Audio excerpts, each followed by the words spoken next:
La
beauty, the Lord of heaven and earth. Open our hearts that we may hear thy voice, which constantly comes from within. Disclose to us thy divine light, which is hidden in our souls, that we may know and understand life better. Most merciful and compassionate God, give us thy great goodness, teach us thy loving forgiveness, raise us above the distinctions and differences which divide us. Send us the peace of thy divine Spirit, and unite us all in thy perfect being. Disclose to us thy divine light. Disclose to us thy divine light. Disclose to us thy divine light. Disclose to us thy divine light. Disclose to us thy divine light. Disclose to us thy divine light. Disclose to us thy divine light. Disclose to us thy divine light. Disclose to us thy divine light. Disclose to us thy divine light. Disclose to us thy divine light. Warner of coming dangers, awakener of the world from sleep, deliverer of the message of God, thou art our Savior, the Son of the dawn of creation, the light of the whole universe, the fulfillment of God's purpose. Thou, the life eternal, we seek refuge in thy loving enfoldment. Spirit of guidance, source of all beauty, and creator of harmony, love, lover, and beloved Lord, thou art our divine ideal. Okay. Just turn around. May all beings be well. May all beings be happy. Peace, peace, peace.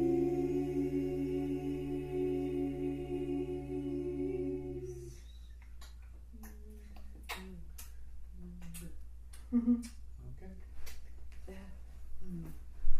Go out and do thou likewise. We have such a